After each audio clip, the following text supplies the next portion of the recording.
This week it was mentioned that Winnipeg was chosen as the hub city. Juwan, I know you're big on player health and safety.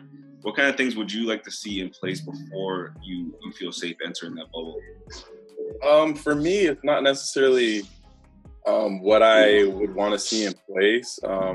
Other than, I heard that we'd get tested once and then not get tested again or something like that. And for me, it's just the grand scheme of things. There's multi-million-dollar leagues that were planning on a bubble scenario for about 3 months, 4 months, whatever it was, that have more money than the CFL. And that's just the reality of the league that we play in. And for me, it's the fact that we just picked a hub city and we're in week 7 or whatnot.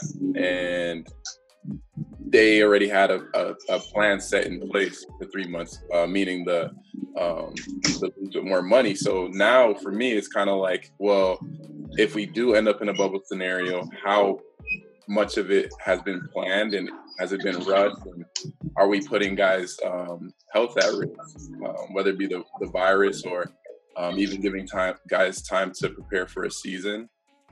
Because gyms, I don't even know if gyms are open yet, especially in the GTA. They're not. So for me, it's just how much thought has gone into the actual bubble plan when we just picked a hub city this week. Yeah, no, that's a fair question. And I have so many questions about the bubble. Justin, first, is there any kind of insurance being talked about for guys that, have a high risk and can't participate in the bubble that are under contract? Well, those are iterations that they need to work through, man, that the CFLPA is talking about with the CFL, that what happens if somebody contracts the virus and can't play the rest of the season? Are they guaranteed their salary? Or as you said, is there insurance, health insurance to take care of them? Those are still to be figured out between the league and the players. Okay. And so I'm sure all those things definitely need to be figured out. What realistically is the turnaround like? You think we can start, we have a date set, okay, we're going to play, we get the go ahead, and how long before we can actually get to our first game?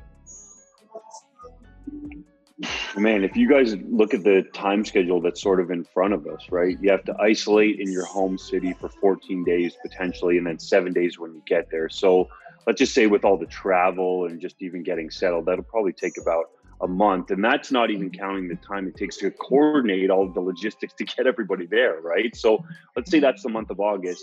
Then you get there and hopefully you guys can have some sort of a training camp, because you don't want to have any of those soft tissue injuries or otherwise to hold any guys back from the season. So, I really think the absolute deadline has to be the end of July, because you're talking about August to essentially quarantine everyone, get them to Winnipeg, have a training camp, and maybe you're playing by mid or late September at the latest to get the 6-game season in, and then ideally play your Grey Cup in December before the Christmas weekend. So to me, it's really about next week.